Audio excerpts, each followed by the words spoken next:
I can see you, but I can't hear you.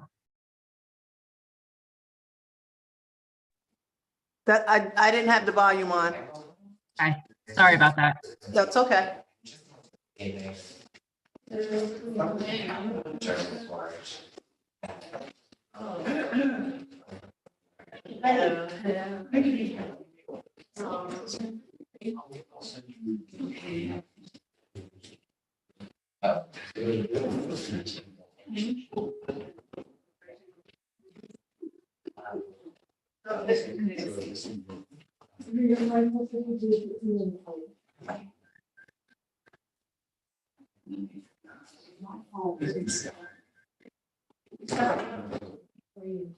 Elisa, I'm gonna mute us. We got a couple of people running late. I'm just gonna mute us until we get ready to go, okay?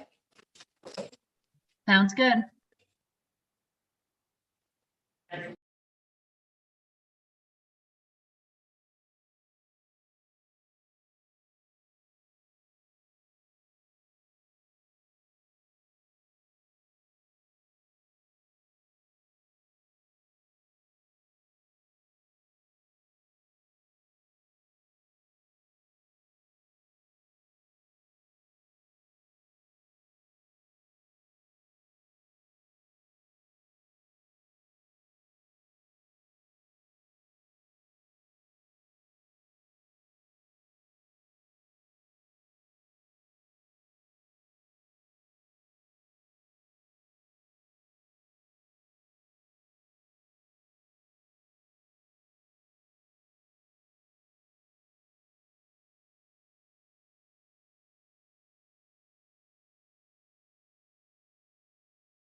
Thanks.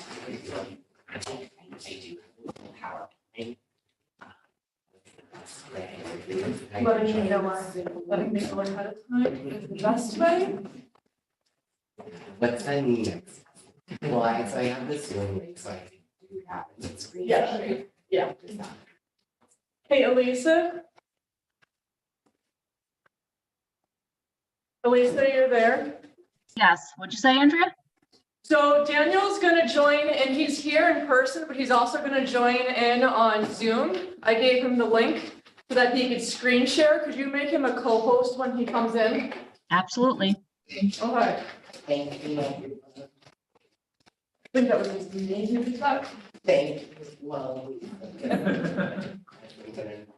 All right. Just had to scold you. Just because we didn't ask ahead of time. Okay, I feel sufficient to know the All right, why don't we get started? Hi, everybody. Good evening. Good evening. Good evening. Everyone have a legislation list? Yep. All right, 7:06, we're going to start our caucus meeting. I think first, before we go through our legislation, let's bring Daniel up. We have two people here from KCLP. He's gonna come and give us our annual statement. So have you already joined in? I'm. Are you doing it now? Are you in now? I appear to be in now. Is it expired, Good. Carl? Ryan is also I was gonna say, you can bring a chair up. You're gonna- here, Daniel. Just over. Thanks, Karen. Actually, you sit there, I'll sit here. Okay. Sunshine. You can call me.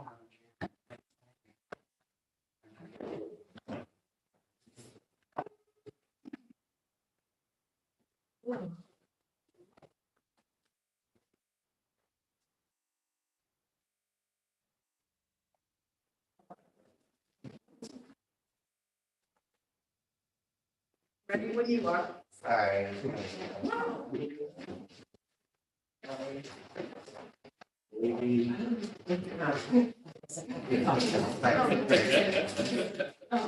Yeah. This is the annual report that KCLG is supposed to give caucus before, what date? February? 28, I think is what it says. Okay. Okay. Nobody look at my nasty test job. It's pretty bad. Okay. Spoilers, spoilers.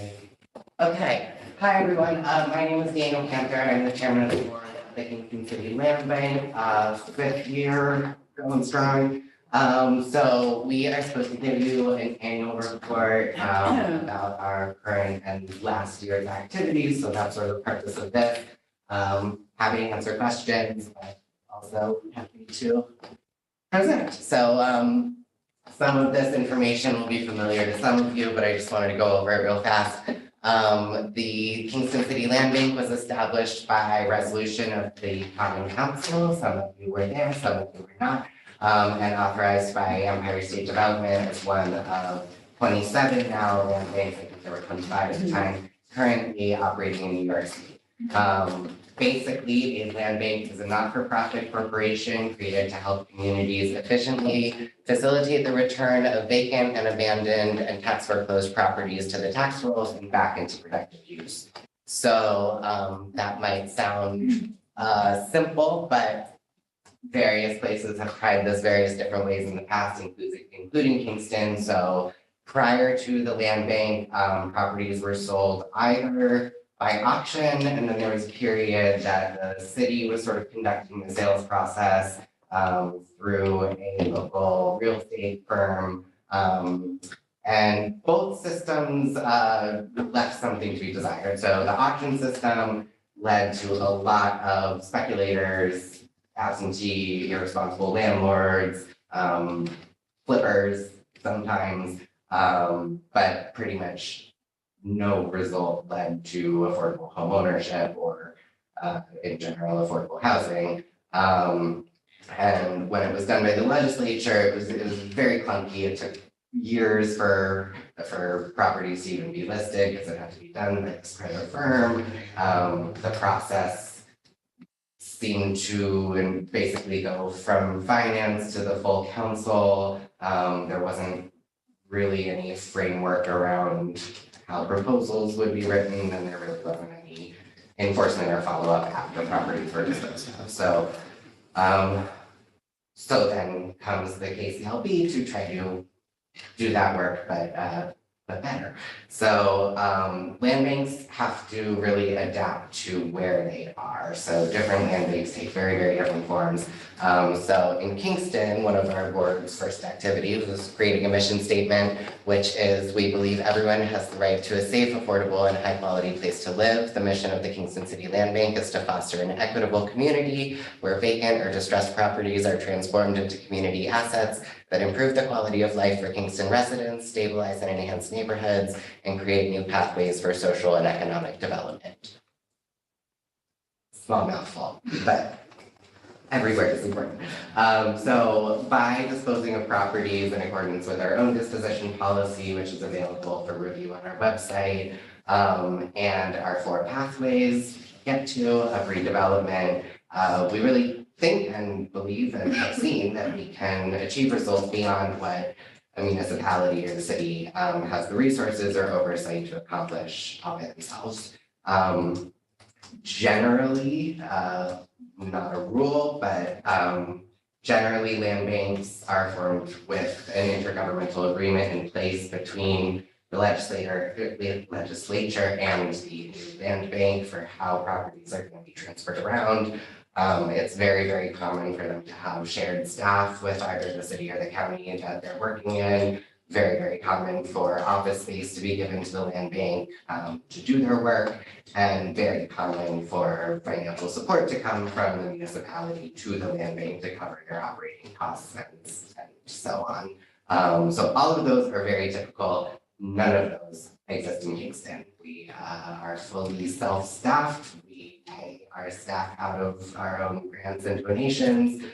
We do not take Kingston City taxpayer funds. We do not have an intergovernmental agreement. We'll talk a little bit more about that later. We do not have office space. For a while, we had a little bit of office space with the city, but no longer. So just to sort of set the stage of how we're a little bit different and frankly, a really good deal for the city of Kingston. So about those pathways, we have 4 of them. Pathway number 1 is when we develop affordable housing on our own. So this has been a lot of our activities for the past few years, is buying these properties from the city of Kingston, completely rehabbing them top to bottom. In general, that includes every single thing from foundation to roof to new bathrooms, new kitchens, new wiring, new plumbing, new heat, new electric, everything. And then we sell the fully rehabbed home affordably, well below market value and priced for the income level of the family that we're trying to serve. So we'll talk a little bit about that too. The second pathway is joint venture partnerships, specifically for the production of affordable housing. So we're doing a project right now. We'll talk a little bit more about called the Legacy Cities Access Program. It's a state program that was introduced end of 2020. And it's $50 million. 25, so close. $25 million. It's a lot. It's more money than I have. And was specifically designed for land banks to partner with BIPOC developers in their communities, basically as a way to get these homes rehabbed and sold affordably, while also creating kind of a new business opportunity for these developers that often aren't afforded the same possibilities as larger firms and so on. Pathway 3 is the sale of an as-is property or a stabilized property that is not has not been completed for the production of affordable housing. We have not done that yet. In part, that's a volume. We just don't have that many properties to deal with, but it's an option. And then pathway 4 is the sale of properties for community good. So we're currently in discussion to sell a property that they want to turn into daycare that a lot of community members have asked for. It's much too large for us to consider rehabbing, and this seems like the best and highest use for it. So the process to get there took 3 different rounds of RFPs, many months, many hours of review, and to get to contract, we asked for a schedule, a timeline, basically doing everything within our power to make sure that project actually happens, which was an issue with when the city was selling properties based on proposals, but then no follow through and no real scrutiny of how viable the proposal was. Just a brief review of our history. So in late 2018, this council passed Resolution 172, which authorized the sale of 36 city-owned properties to the newly formed Kingston City Land Bank for the full price of back taxes. And the KCLB formed as the 501c3 and public authority. Our first board meeting was November of 2018. The fateful day I raised my hand to be board chair. In 2019, we did a lot of work behind the scenes, writing policies and procedures and applying for grants and kind of getting set up. In 2020, we acquired our first properties and pretty short order, a few months later, started construction on our first affordable home. So those were part of our pilot program, which is a 5-home program where all 5 houses were Pathway 1 properties fully rehabbed by us and then sold at or below 80% AMI. All 4 of the ones that have been completed were below 80%. In 2021, we had our first sales. We sold, I think, 3 houses. And continued construction on the remaining 2. And we were able to issue our first public RFPs for just as-is sales, which has been a fascinating learning experience for all involved, but seems to be working as intended. In 2022, last year, we had the distinction of being the very first land bank, and I believe still only, yes, in New York State to have closed under the Legacy Cities Access Program. That's the $25 million program I spoke about earlier. It's a really big deal. I can tell you from being sort of on the sidelines while our executive director and development project manager championed this. It was a huge undertaking, and so it's I will say, because it was largely not my work, it should give you a lot of confidence in the Kingston City Land Bank that our staff pulled this off and we're doing it. We're the only land bank doing it. So that's very exciting. We closed on it. We started construction on all 4 homes currently under construction. We sold our 4th pilot home, 149 Greenhill. And we commenced construction at 124 Franklin Street, which is the 5th and final of that pilot. And then this year, we anticipate our first sales of as-is properties. So at least 2 right now that we own. However, we'll talk more later about how we can make that number a lot higher. We have 5 rehabs currently under construction, so the 4 Legacy Cities houses and Franklin Street house. We are hopefully going to assemble a pretty large parcel in Kingston that we are planning to do quite a bit of new development on, all affordable housing. And we are in the midst of planning Legacy Cities 2.0, so second round of this program that state still has a whole bunch of money because no one else sees it. So yeah, so Mike and our development project manager Kyle have been very hard at work modeling and making spreadsheets and all kinds of things I can't do. We have 10 board members in theory, including the mayor. Currently there are 7, well, 8, including the mayor. So we need 2 new board members from the Kingston community. We are constantly trying to recruit board members. It is a lot of work, but it's very exciting work. We also have our executive director present behind you, an accountant, a development project manager, and a construction project manager. And our website is listed there. Just to show you some of what we do. So we really pride ourselves on being very, very thoughtful, sometimes to a fault with the houses that we renovate. In part, we want to provide beautiful homes that people are excited to live in and aren't going to give them a bunch of problems over time. We also want to be good neighbors, so nobody necessarily trusts the brand new nonprofit coming into their community to, see what they'll do with that house. So we've really tried to show that we're there to help the neighborhood and we care deeply about the communities that we're working in. So this house is 248 Main Street. It was vacant for 15 years or so. It was a real mess. And so those are some before and afters to excite and delight. This is 174 Hasbrook. This house was pretty cool. We worked with a local group called the Kingston Design Connection, who turned it into their 4th annual Kingston Design Show House. So our little affordable housing project over on Hasbrook Avenue was in national publications as a design object, and it came out beautifully. And we sold that house. We priced it at 80% AMI, but ended up selling it much lower because we were able to bring in additional subsidies to help that buyer buy down the price of the mortgage. 64 Van Buren, right around the corner from Rita.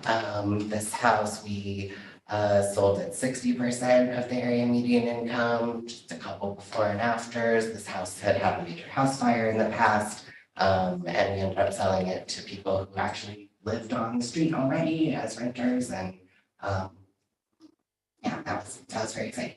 And then this is our most recent home we sold, this 149 Greenkill. We sold this at a sales price adjusted for 75% of the area median income. Those are a couple of before and afters. This house had a major flood, so lots of buckled floors and mold and all things that we resolved, and I think they were in and out of there in 6 months or so. They did pretty fast, and it's a beautiful house. I was actually present for the home inspection, so I know that the inspector, who was unbiased, unrelated to everyone, was like, this is one of the nicest houses I've ever seen, like affordable or otherwise. It's beautiful. We do good work. Currently under construction, so the 4 around the edge are all the Legacy Cities homes, and then 124 Franklin is the last of the pilot homes. So all 5 of these will be adjusted for under 80% of the area median income. And all 5 of them, and actually Greenkill as well, the last one, are all fully electric homes, no fossil fuels whatsoever. And of course, they have on the windows and doors, new insulation. We pretty much do everything possible and practical to make them as efficient as possible, which in turn lowers sort of operating costs for the owner over time. We have been very excited to kind of get more and more out into the community now that COVID has subsided a little bit. Even still, we have over 600 households on our wait list currently.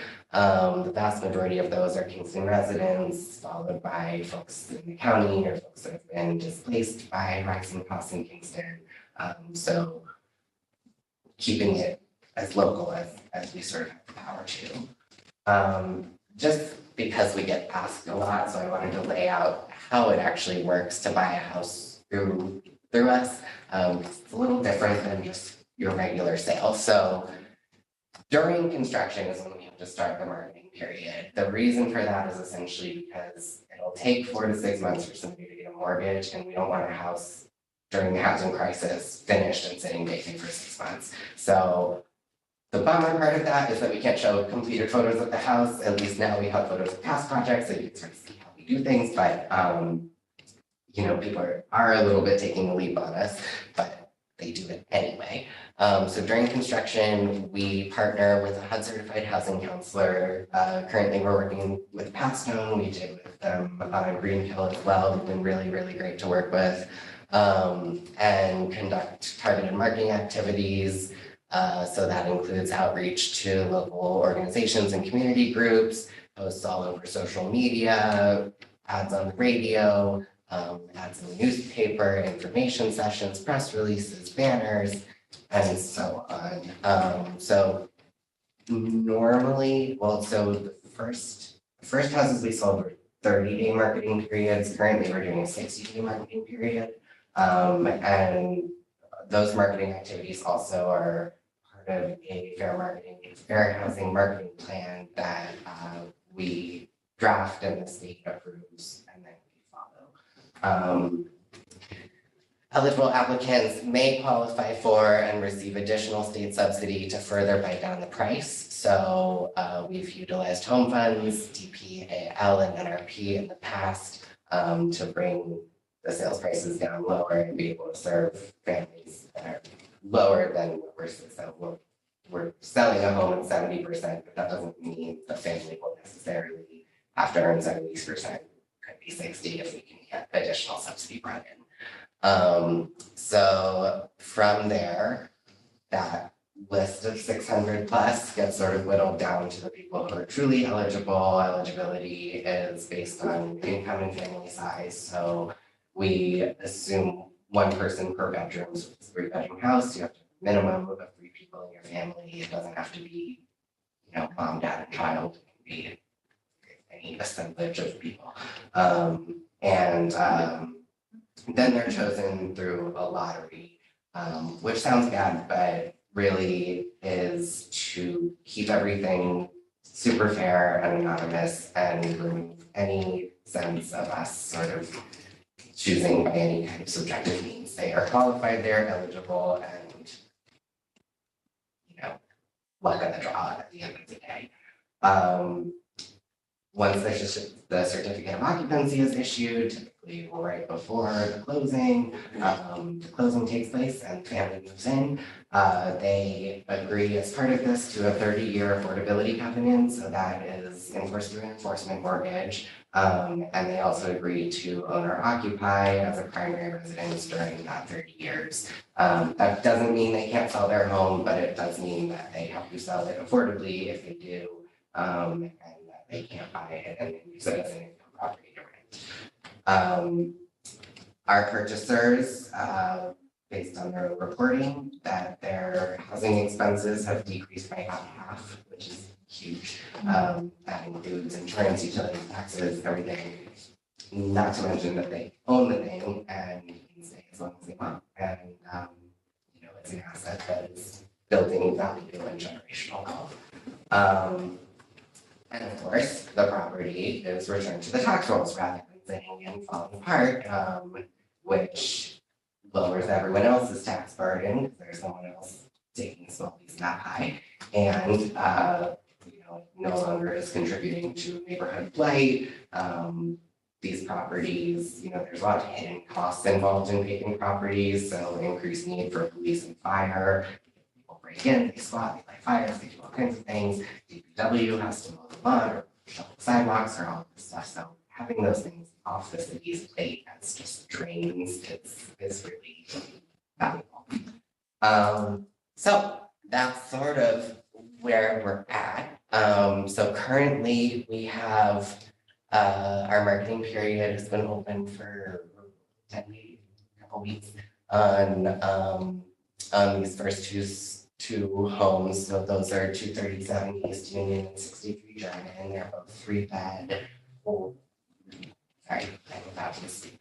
63 German is a 3-bed, 2-bath, and 237 East Union is a 3-bed, 1-bath.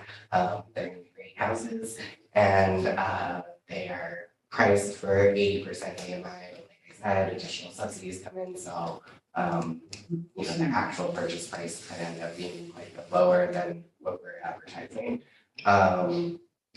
So that marketing period ends in the middle of March. At the same time, we are planning for our second round of Legacy Cities. So that sort of brings me conveniently to Resolution 29, which you guys have on your agenda tonight and maybe tomorrow. This resolution is asking for authorization to purchase 3 city-owned properties, all of which were on that original 2018 resolution. But we were unable to acquire because of the extremely high balance of their back taxes. So this resolution is more or less in line with the city of Kingston's proposed disposition policy, which is something you guys have also been working with for a while now. So it allows us, it grants us access to properties which we sorely need in order to continue to do this work, because we can't apply for this funding without having a property that we're going to spend it on.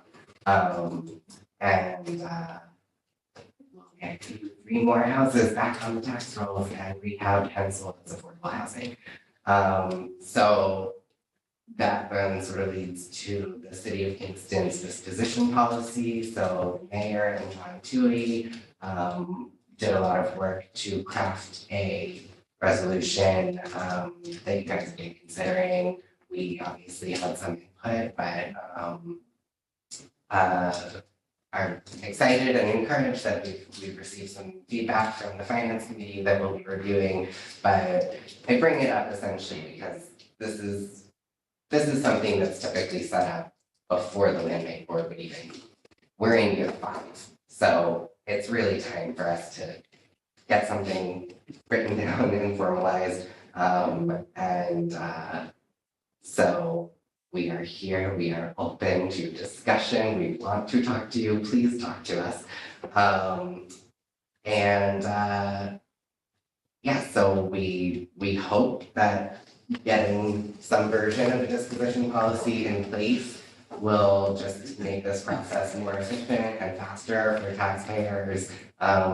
Currently, the houses that we're dealing with have been vacant for years and years and years, and the process to even get them to be designated as a surplus property takes 3 to 5 years, it seems like. So by the time the option even exists for us to acquire it, it's been vacant half a decade. So what we're focused on in part with this is to move things much more quickly than what you've seen so far. And then another big piece of it is that acquisition cost. So I mentioned at the beginning that Resolution 172 had us paying the full price of back taxes for properties. This is not done anywhere ever elsewhere. I don't know why it was done in Kingston, but the fact is it wasn't actually done because we only ended up buying the very few properties that had clean title that we could afford and that we could rehab. So that left a bunch of properties that are still to this day in limbo. It's been almost 5 years. And so what this policy or some version of this policy would allow is for the land bank to acquire tons of properties that some of which we've already been authorized to buy, but we can't be paying $65,000+ for a little strip of vacant land. We can pay something in proportion to what it's worth, and we'll know that when we sell the property. So that's essentially what this allows for. It allows us to start acquiring those things, getting them back onto the tax rolls, and making the city whole on some level. But the alternative is that they continue to sit, and I guess at some point the city is going to need to hold an auction. I don't know what else they'll do. So I encourage you to take that policy seriously and hit us with questions, feedback. We are super open. We just want to make it happen. And then I'm contractually obligated to mention once again that we are seeking 2 board members. So if you know any wonderful Kingston residents that have energy and are interested in affordable housing, send them our way. We're super fun. And I think that's about it for me. Is anything unclear or I'm not sure how to end? Can you just remind us of these 3 properties that you're? Yeah, so they are 488 Hasbrook, 480 has 488, 488. 52 Grand. So those 2 properties are on either side of the old Grandson Bar, which this council has previously voted to dispose of for $1. Just think. And the third property is 38 Chapel Street. They are all single-family homes and no better work than anything else we've renovated, so we can handle it. Thank you. Thank you, Daniel. Any questions? Yeah, so Daniel, I sent you a few items earlier today. I didn't realize you had never seen the letter from Amy Levine, so I'm sorry about that. I thought, because that was part of our whole package, I thought you would have seen that, but I would like you to respond to it at some point. We can talk about later, but let's see for a brief thing. You It could was have, entertaining for sure. yeah, there's some serious issues that she raises, so we want to get clear of that because some people might be looking at that and not know what that's about. So I'm wondering, one thing is, could you detail for us the land bank's outreach program, particularly to low-income people? Sure. So we, it's like that. I wrote this for this. So it's sort of a delicate balance, with trying to serve the Kingston community while also abiding by fair housing laws. So, what we try to practice is targeted marketing techniques that, hopefully results in the majority of our applicants being the folks that we're hoping to serve. So outreach includes this time around, we are constantly updating our website, we do posts on social media, Facebook, Instagram, YouTube. We have banners on all of the sites, so make huge banners that say this property is now for sale, so if you're in the neighborhood, you honestly can't miss it.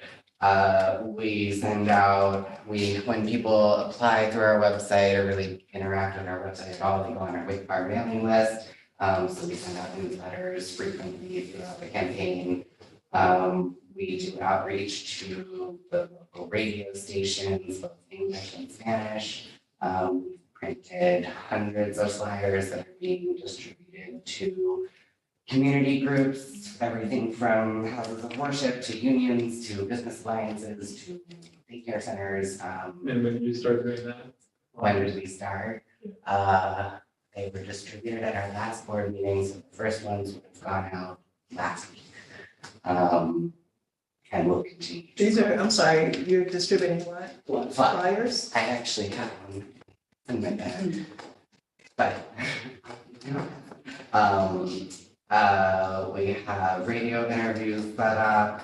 We have newspaper ads and interviews. We have multiple virtual information sessions set up with the HUD certified counselors, press releases. Did I miss anything? I don't think so.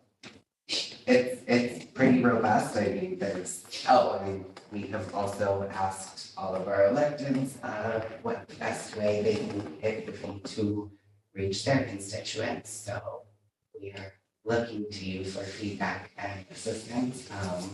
I'm glad you're talking about flyers because, I work with a number of very low-income housing developments here, and they've never heard of this program.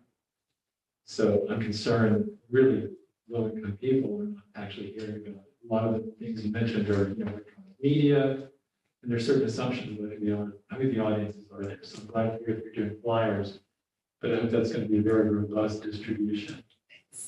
We have 40 plus people on our list, or organizations on our list, and counting.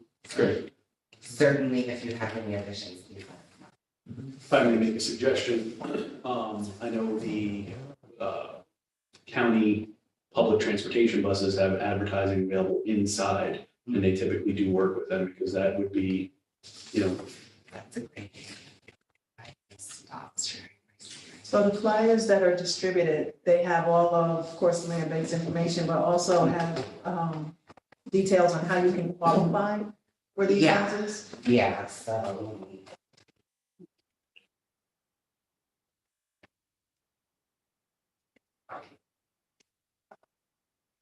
Take one pass. So, English and Spanish on here, either side.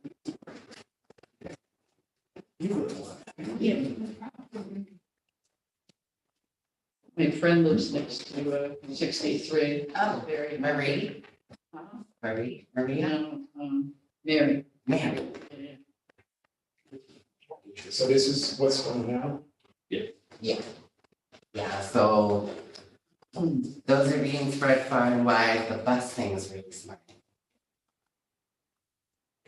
And these are in lieu of, because you cannot physically go out in the public and talk about. We can, what we are sort of able to say is pretty restricted. And the board, the reason we partner with a HUD certified counselor is because we are ourselves not HUD certified counselors. So essentially, we can tell people about the opportunity, we can tell them everything that's on the flyer. Once it gets into, how do I, determine my income, am I eligible? Is my friend eligible, those things we cannot, get into. Reliability reasons. And fairness. Do you have people that print these for you for very discounted? We have been printed, I don't believe it, right? Okay. Another suggestion, for that, because you can do targeting for different areas. It's, through the United States Postal Service, it's called Every Door Direct Mailer, EDDM. And you can actually target specific areas. Okay. It's out there. Would you like to join? And this, you said this has been in the media, this has been in the Daily Freeman? Hasn't been yet, We tried. we did try. Make them run an article. Actually, we reached out there to all media organizations that were. Bartek did share, because I'm looking on mine, and I did share the actual flyer. So I know he was sharing that information. I mean, it's definitely challenging. We have done our best and will continue to try to improve. And every round we have more organizations to the list. And, at the end of the day, like, we do have over 600 families on our waiting list. We're realistically talking about a handful of homes. So that's not to say in any way that we shouldn't be getting the word out as far and wide as possible, but realistically, we are not single-handedly going to provide housing to everybody who needs housing. So you have 600 people on the waiting list? 600 families or 600? Families, yes. Are most of them from here, from Kingston? Yes? Vast majority. And that is before you did these flyers and all? This is. I think about 500 were prior to this campaign. Just in the past couple of weeks, we've gotten. It's not bad for, it's word of mouth. Yeah, I mean, it's word of mouth, it's the signs, it's the flyers, it's the. I would suggest that, with the Freeman, I know not everybody gets a Freeman, like this targeting on Sundays where that's the time when most people buy the Freeman, is that Sunday flyers and all. If you're gonna do that type of media, I would just concentrate on the Sunday and get that out. Mhm.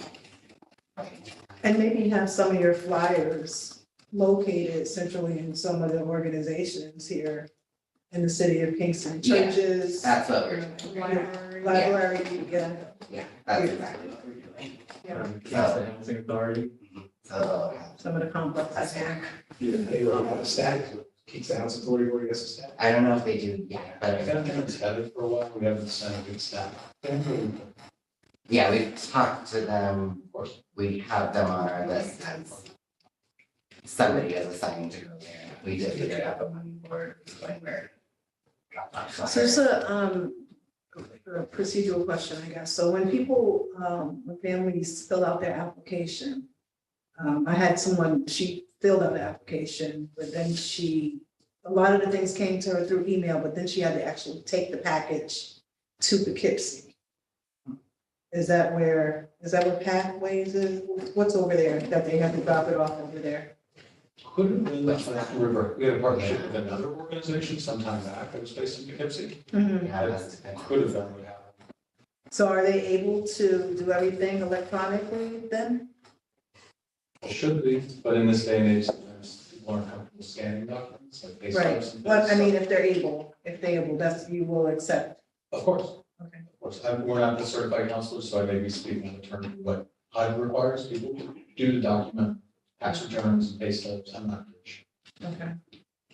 We've worked with 3 different housing counselors, so I think that was one we're no I longer. can't recall. It was Hudson River Housing and Okay. Okay. So you're no longer with the partnership and he's in Poughkeepsie? No. No. Okay. My second question had to do with whether KCLD board members are protected with directors and officers insurance. Okay. Did you get a chance to look at the Albany County Land Bank's website? I've looked at it many times, but Because I noticed, for example, on there, they actually have their budgets. They have a lot of really detailed information on there. I couldn't find a lot of that same information on the KCLD website. okay. So I'm just wondering, I would like to see much more of that information be available. So that, the audited financials talk about how much is spent on personnel, but it doesn't divide up how much goes to the director, how much goes to the various officers. And I think that those are really crucial things for a public authority to demonstrate. So I would like to see that. And I'm glad to see too, it looks like all the properties that you're mentioning here were sold at 80% or below AMI. Because that's one of our concerns with the way the tiers are laid out. It looks like it allows for the land bank to sell properties at any price they want to, which would frustrate what we see Frankly, as that's what the essential role of the land bank is affordable housing in the context of returning houses to the tax rolls, not just returning houses to the tax rolls. So proud to see that. Sure. I mean, I think it's a much bigger and more nuanced conversation, but Sure. which I'm happy to have. But yeah, I mean, the policy, to be clear, does allow us to sell properties affordably at a market rate. That essentially is property specific. So if we have a property that is simply way too big for us to consider rehabbing, but we can take that money and put it toward rehabbing 4 other houses, that's a decision the board may have to make at some point. It's not a decision we've had to make yet, but if there's a commercial property that's unlikely to be housing or would be a whole battle with zoning or something. If there's vacant land that is not zoned for housing and we can't build on it, then yeah, we're gonna get a little bit of money into the mission. So, yeah, I mean, there's, I think, exceptions everywhere, but we have demonstrated, I think, that we certainly have no interest in selling houses market rate if we are not forced to, and I think that shows pretty clearly through our work. Yeah, that's what I like to see those figures. Yeah, and we would not put our time, resources, money, the grants wouldn't allow it, even if we wanted to for some reason, to rehabbing homes that we then sold at or near market rate. That just wouldn't make sense. So, good. Yeah, with those pathway 1 homes, they will always be affordable homes. I guess, follow up to ratings, I'm not sure, you said you want to see these figures. You mean the council see these figures or they be publicly, They should be public. It should be on the website. Website, yeah, okay, all right. Can I just pure curiosity, why? It's transparency. So that everybody can see, so like for instance, you claim that these houses are sold at 80% AMI, we don't see proof, the public doesn't see proof. How would you see that with our staff compensation? That's just an example, because if you have all your financials online, if you have the budgets online, all those kind of things, people can see the money that's coming in, what's going out, what you're actually spending it on, all those kind of. I mean, it's just about pure transparency, because Just while so you're you're not part of, in essence, the city government, you are a public authority, And so the ABO, for example, has lots of requirements. And the crucial thing about all of those is transparency and making sure Right. that everybody can see the crucial numbers that are involved. And I mean, they may be there somewhere, and if they are, show me where. I'm not aware if they're in the audited financials, honestly. I can tell you we are in good standing and full compliance with the ABO. So they don't seem concerned about what we are or are not making publicly available. And in addition, our budgets, I mean, we go over our budgets at every single board meeting. Those are all public meetings. They're all recorded. You can watch them on YouTube. They're super exciting. That includes when we are forming and passing a budget, which is usually September, October. We discuss it at great length. That's thrown up on the screen.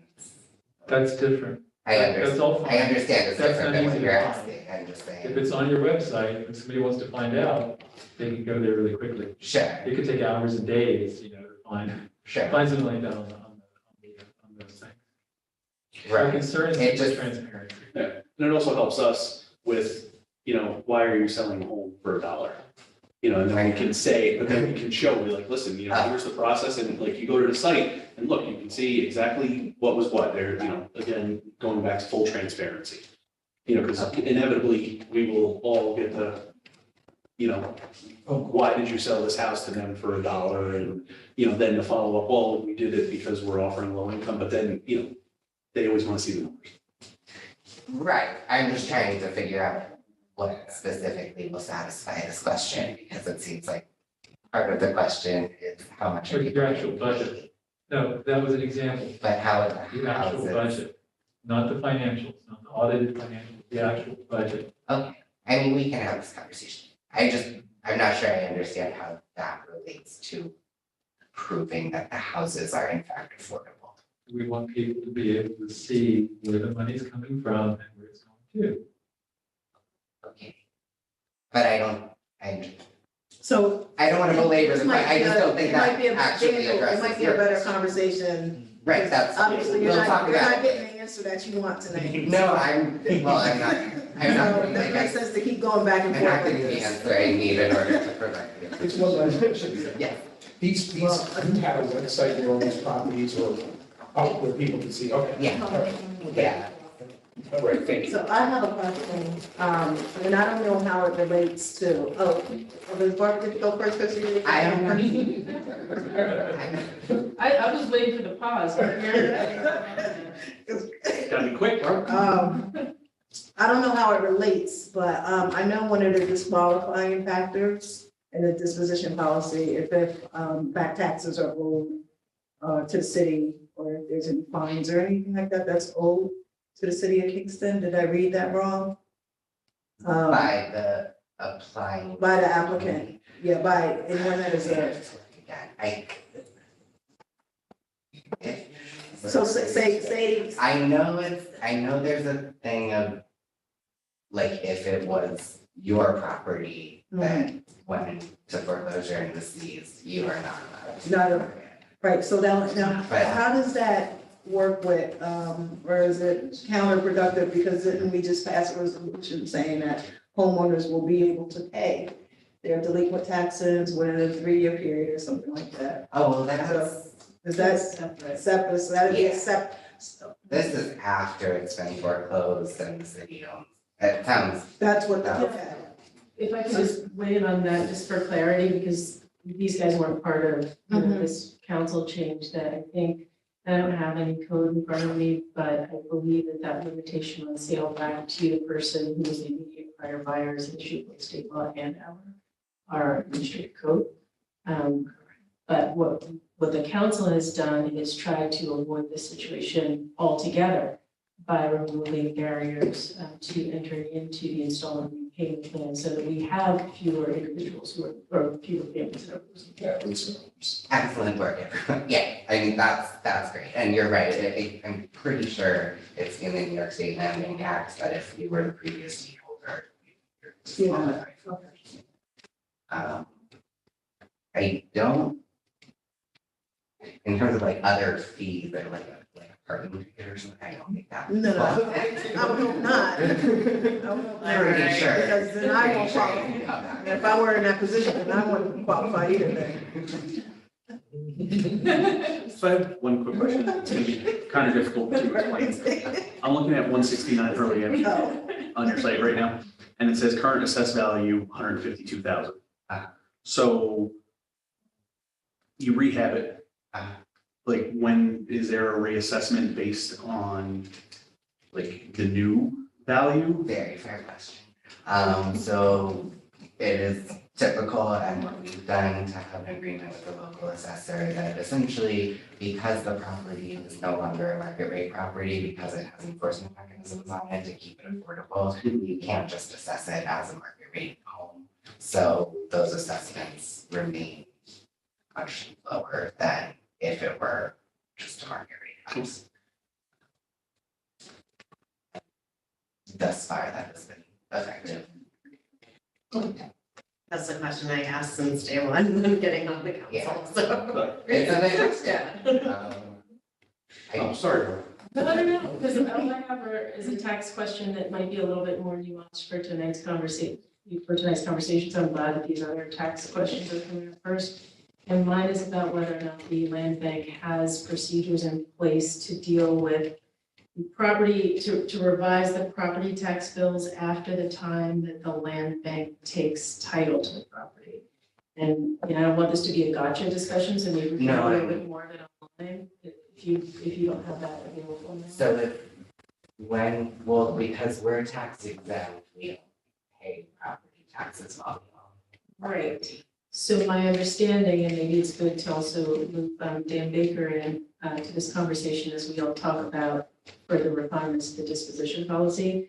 Since the land bank is tax exempt from the time that the property is transferred, what we're looking forward to is a regime ideally in which under some version of a disposition plan, we might be changing the timing of the city's acquisition of title. I think we already have a large backlog, but we have title, and so that exemption that you just referred to, will play out differently if we wait to take title and then immediately take title and transfer that property to the land bank. Right. And my understanding is that there's a bit of, I don't want to say accounting gap from like the controller's perspective of accounting, but at least documentation of when that tax exemption period kicks in. And I was wondering if, in response either to some of the disposition policy correspondence or just your general thinking about that, whether you have any refinements in the pipeline or whether we should have a further discussion on how to better account for the cessation of that tax accrual from the time that the land bank takes title. It sounds like a great thing to have further conversation about. I just wanted to plant the seeds since we haven't had that conversation. I don't think this has really come up, but it should, so, yeah.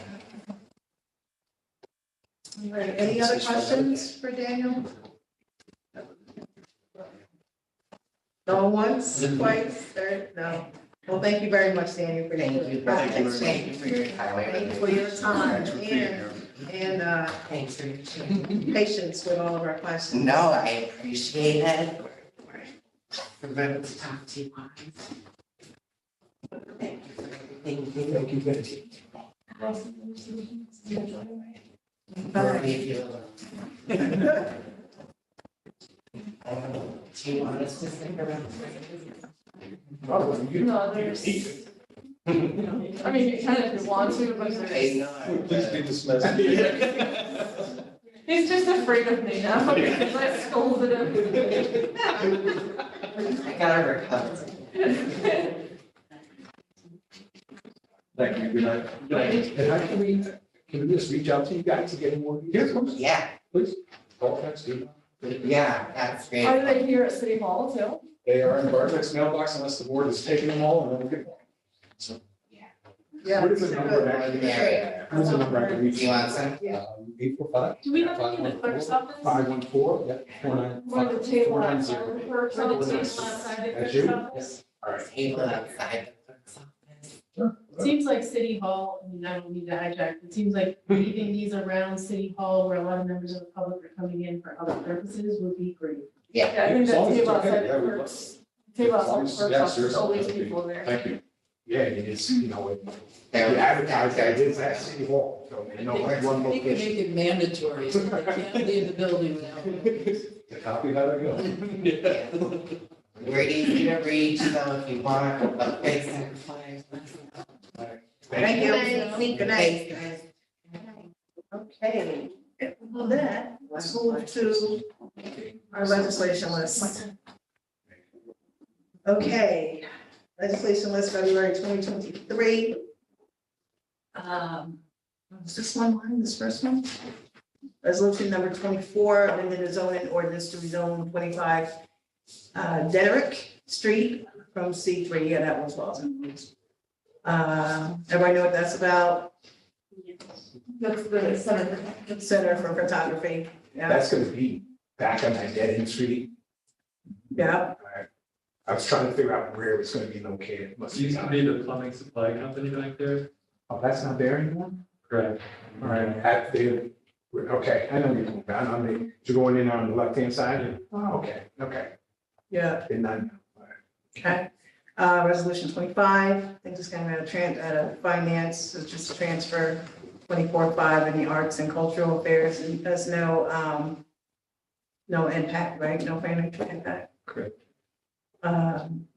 Resolution 26, approving the intermunicipal agreement between the town of Ulster and City of Kingston Police Departments for shared police services. You all are aware of that because it happens every single year.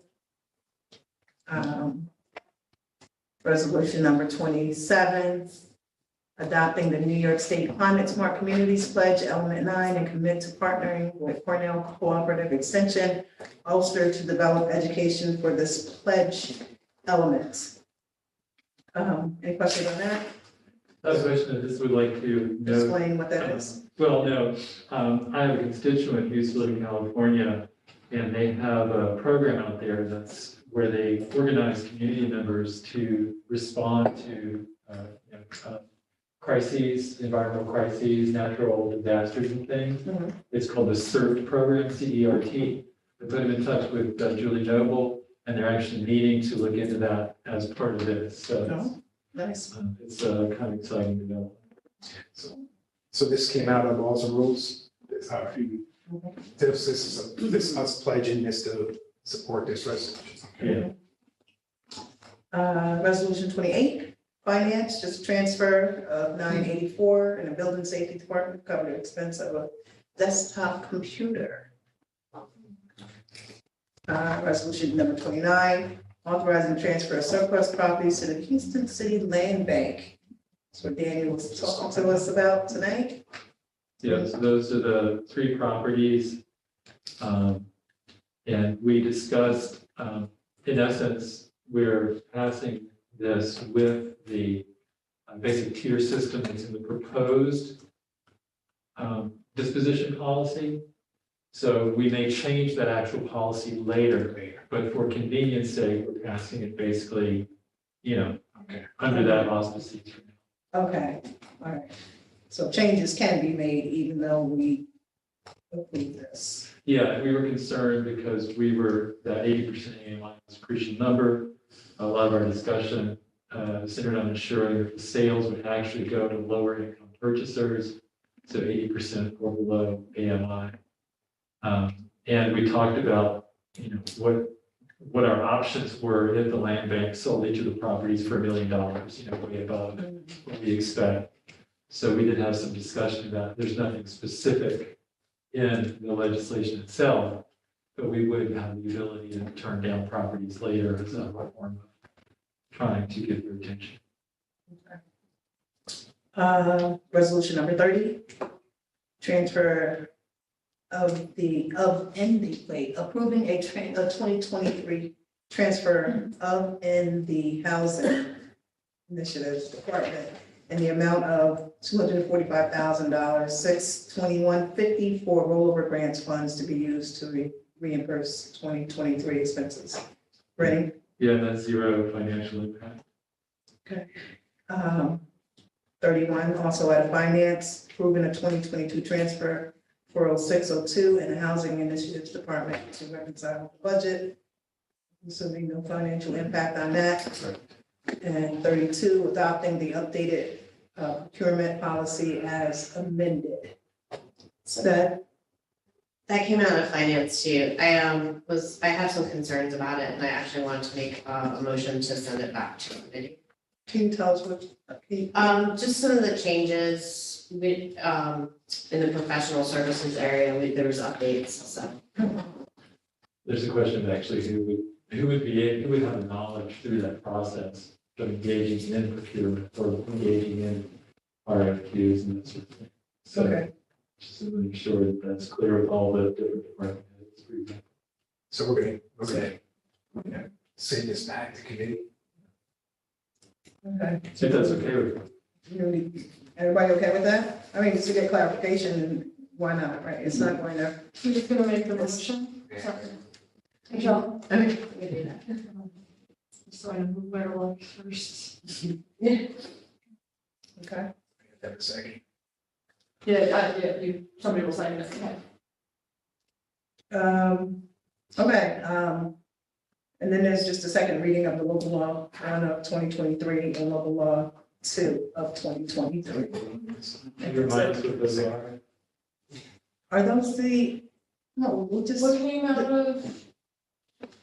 That was local law, 3 was the. Toxic, which the oh, one, that's, the. oh, Oh, yeah, the toxic. Yeah, and that's- city Oh, toxic, because we that's, I changed think, it, local right, law right. 1. so what's 2? Are we going This one will be a vote, yeah, so.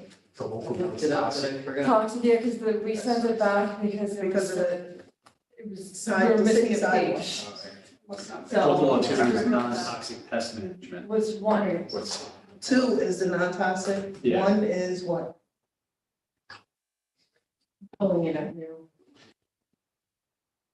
I'm gonna ask Elisa, because we have this issue another time. For the name of, a little bit more details. so we Yeah. can- Local law 2 popped right up, but 1 isn't.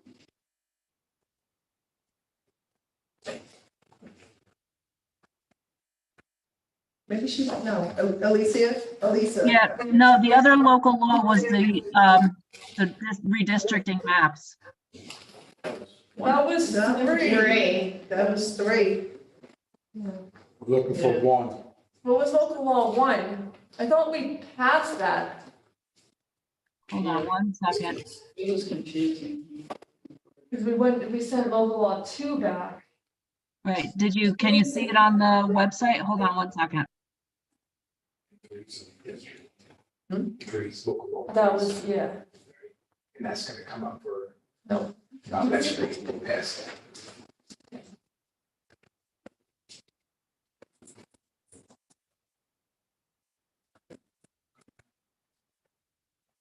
I mean, because we sent back local law 2, so 1 would obviously be before 2, so we should have. I go to law school, I know these things. So, local law 1, you're asking what local law 1 is? Yes.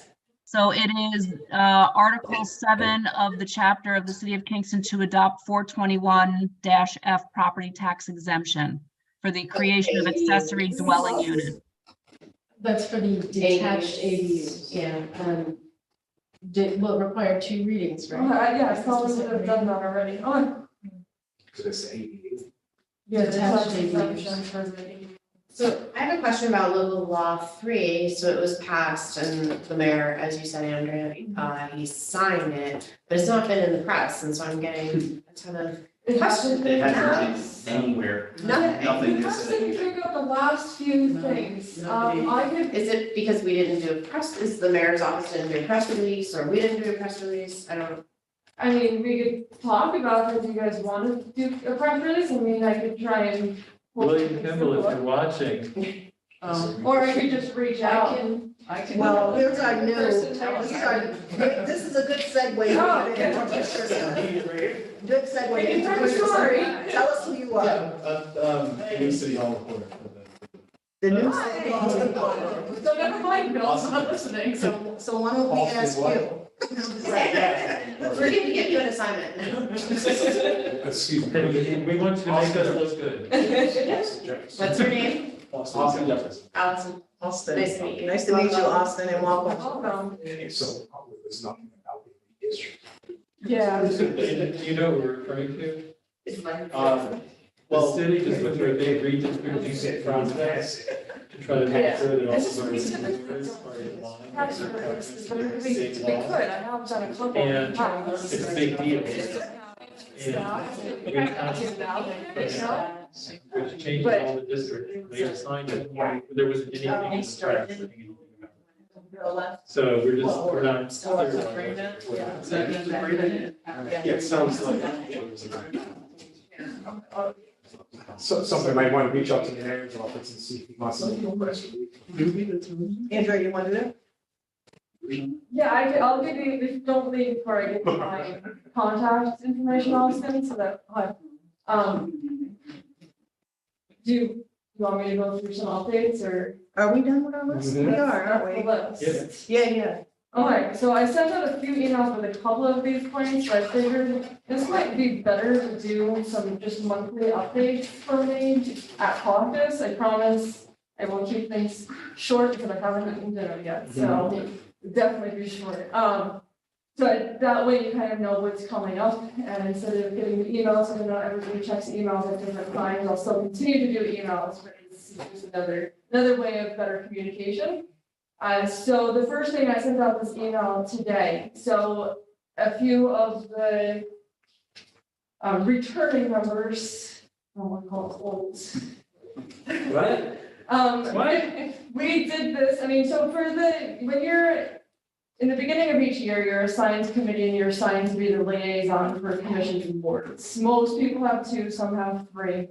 The job for that is to be a liaison, so bringing it to council. We started this, well, the liaison has been way before my time, but we started in 2020 to do a short report at the beginning or end of caucus to just, if there's information, to pass it to council. So that way there actually is a bridge and fits the definition of liaison. So over the last few months, I've heard from a couple of department heads and actually the land bank, so some community organizations too, that they want to feel more connected with us. And this, I think, could be an easy answer.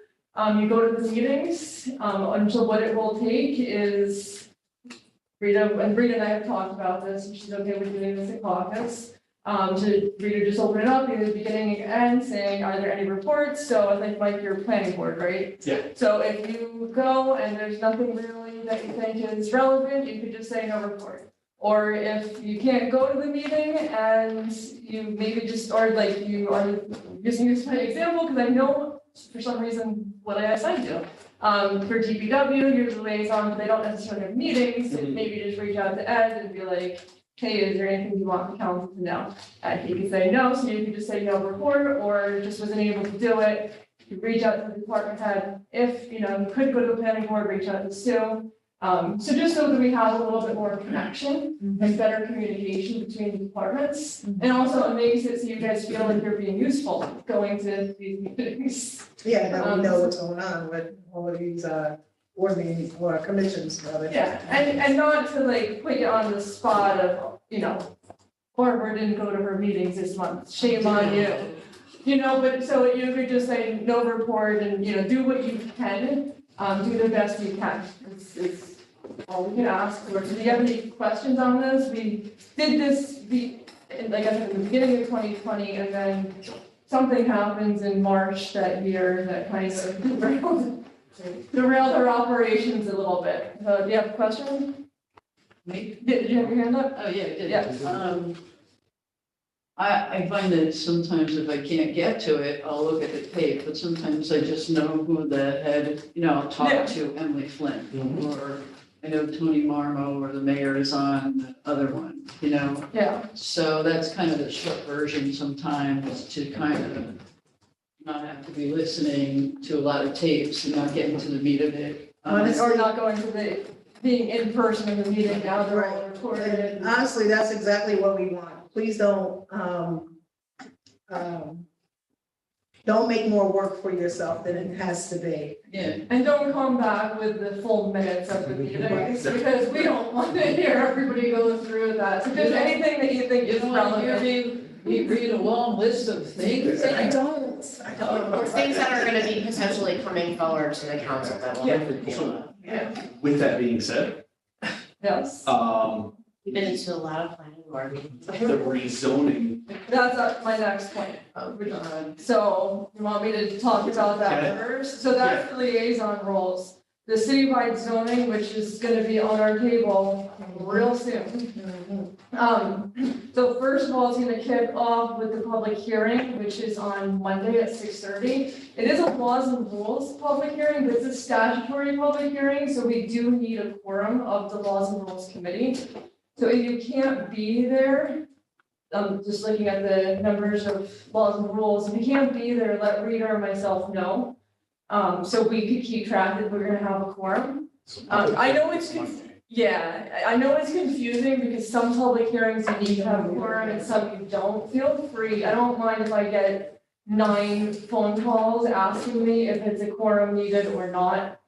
10 I might get upset with, but not 9 calls. So statutory public hearings, you need a quorum, even if we're not voting on it. Correct. I had a question. Before that public hearing, do decisions from the various planning boards have to be back?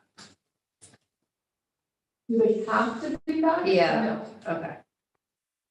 For decisions, yes, but there's not gonna be a decision that night. Right, well, I mean, But you I need know to like the give the planning board's public- report, yeah, so that they're available to the public. Yeah, and that's another thing that we could talk about. We could host another public hearing. That wouldn't be a statutory meeting, so we could, run it, whether it's full council, we could do more public hearings if you wish. So if we don't get that, you feel like the public should see these comments and comment again, it's something that we could do. Should I say something wrong? Oh, no, first I was just reading. Since you looked at me, I'd also add that the planning board also typically has some public hearing component before it takes votes on major issues. And so, the fact that there are multiple opportunities for input, and I think your point about the public being able to, getting that feedback and then having a hearing is important, but there might not necessarily have been any planning board vote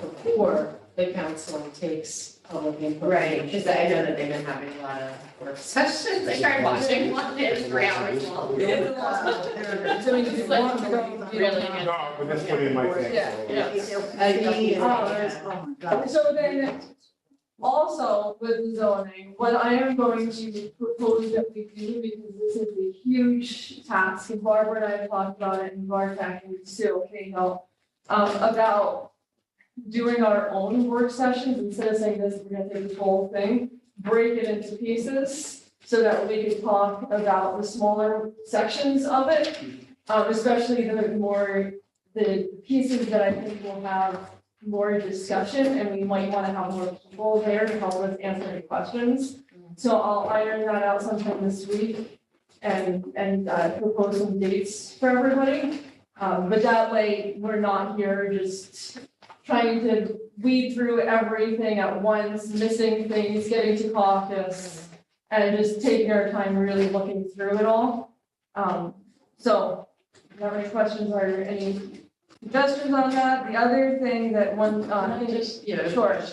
So you're saying work groups of us, like small little groups to hash through Well, some of it's the gonna be to the salient laws, points? yeah, it'll be to the laws and rules committee, I mean, that's who's gonna be assigned to, but I Yeah. encourage everybody to take place. And Yeah. This is huge and Yeah. monumental, so I will, So you're gonna do that and you'll put meetings on the schedule for us? yes, because I want everybody to try to be there as much as possible, that means we'll be a quorum. It's like the So, budget, it's like the budget. exactly, yeah. It's okay. So we have to follow open meeting law, so they will be open to the public. And speaking of Monday's public hearing, since the majority of the laws and rules are here, and Carl's on doing virtual, who will be here can you be here on Monday? I can. Yeah, That's what I was gonna. yeah, 6:30. That's Monday the 13th. Yes, one of those annoying weeks. Yeah. Monday the 13th. At least it's not Tuesday. Friday and Thursday. If it was Tuesday, I'd say we have a problem. And then, yeah, the next, all right. 6:30, you said? 6:30 on Monday. 6:30. In the evening, right? Yes, yeah, I can't do that. You come at 6 a.m. and see who's So here. there's certain just tell you, there's certain issues that I was in another meeting and Bartek was really good at like saying what the hot button issues are gonna be. Yeah. And that fact sheet is great, the latest one. So I was just like looking at it to say, oh, I need to be up to speed on short-term rentals. I have to be in some of these because, you know. But we got a few conversations going on at one time. You know, so that's. And I missed it. Let me just answer to everybody, because that's a good point. So once we have it together, I will say these will be the topics for this session. So that first of all, you know, especially if it's something that you are passionate about, you definitely go to that. And if I'm missing anything that you're hearing from constituents that we should be, you know, talking about a little bit deeper, please let me know. I'm doing it by what I'm hearing, you know, who I'm talking to, what they're hearing, but it doesn't mean that I won't miss something. So I'll send that out and then I'll, you know, have time for you to come back. Yeah. So we're gonna break these down into smaller sessions. Okay. Yeah. For bigger issues. Yeah, just not the whole thing, but for some of the more controversial topics. And to encourage people to come on Monday who know, you know, get as many people to come on Monday so that we have that in the hopper, not, you know, Yeah. wait till later. The other thing, speaking of the public hearings, and Tony and I have talked about this briefly, I believe I've talked to Brendan and Brenda, maybe.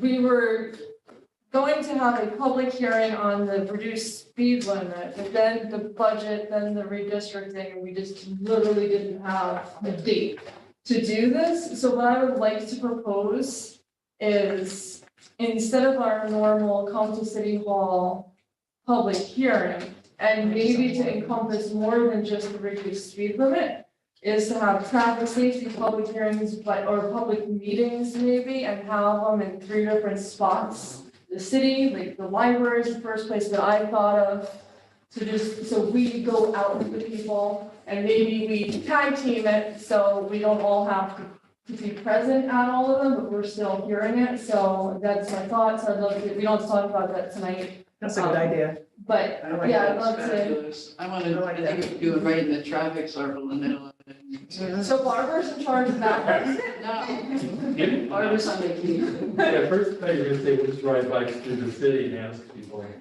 So I mean, I'm not going to be able to do all of that. Well, what about So the, any, you know, people helping out with that, just let me know if you're. what about the zebra costumes? I think it's brilliant. And then As well, we're gonna have that for a public hearing this month. we probably should start it, but let's see if I can get like people to help That's like the and public hearings.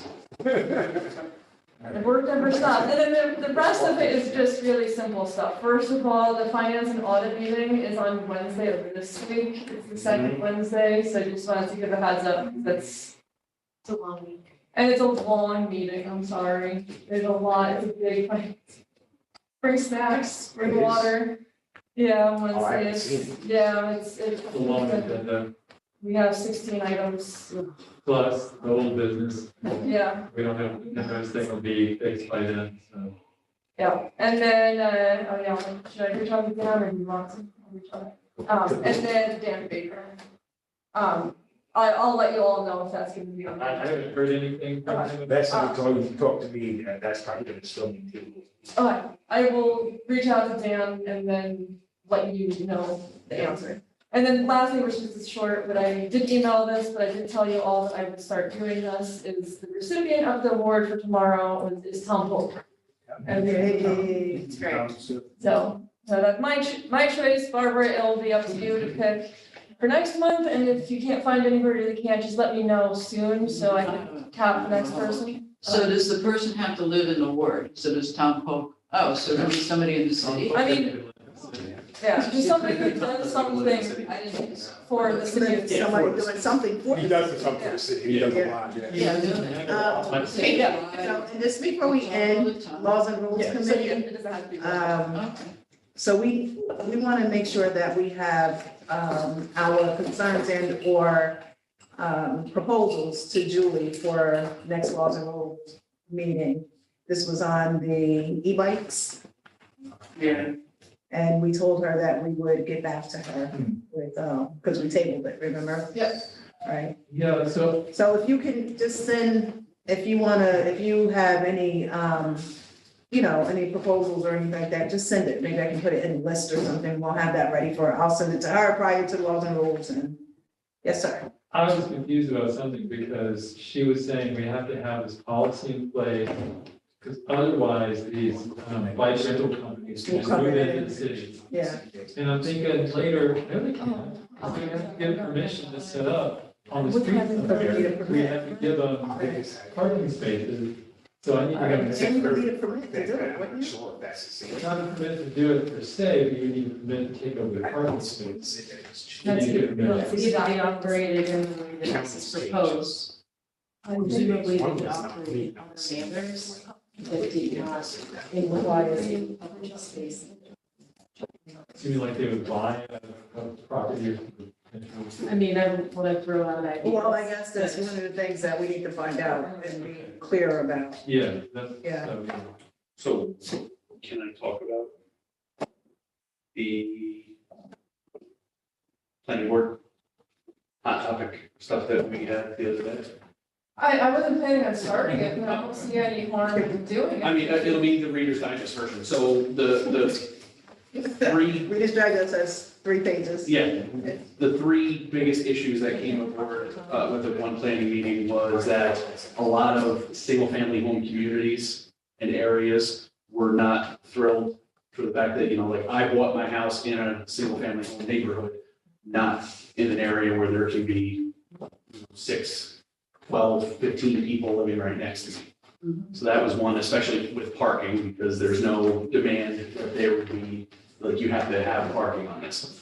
To me, the biggest hot button one was that as our current rules sit now, if you build a unit or a building that has 5 or more units, one of them has to be low income. With the proposed changes, it's now 7. 7 has to be, So, yeah, so instead of 5, it is 7, and then one of the things that, I don't remember who it was, but I believe it was someone from court counsel was there. Oh, probably not, yeah. Yeah. And the question they were also looking into was the fact that the new law would make it 7, does that give the ability for existing landlord, building owners to say, well, the regulation is now 7, so I'm not gonna do it. yeah, so those were the 3 biggest things, because a lot of these units outside of, let's say, the Broadway corridor would only be 6 units or under. So where, one of the things that, from the planning board perspective, was that it's being touted as we're doing this to promote low-income housing, but 95% of the dwellings that would be built are not for low-income housing. So those were the hot button topics that were being brought up around that. I got 2, what were the 3? If there were 5. Like if so, right now it's currently 5. Yes. If the number Single goes to 7. family and then parking. Yeah. And then. But it was single family, It's like hand parking. yeah, single family parking was 1, the number going to 7 for new units. And then would that do anything, like, so for an existing building that has 5 with the current code, now make it 7, which takes, low income housing away from 5. All those are on that list that I have. So. Okay. Yeah, so I mean, those were very, So I'll try and, I probably won't get that, the next couple of days out to go, but I'll try so that you can look at it and see if there's more. Can I just make one statement, or just because it's raised, and I don't want it to seem like that's not something that has been followed up on already. Matt, as you know, was at the meeting, and there've been some follow-up conversations with Sue and Kyla about those issues, and so there's already some planning in the works to address some of those. Yeah, I think Wednesday's the next meeting. Okay. All right. As they say in church, if all hearts and minds are clear, Amen. we can adjourn. That's never gonna do this again. Amen. Hearts, yes. Thank you, guys. Thank you. Thank you.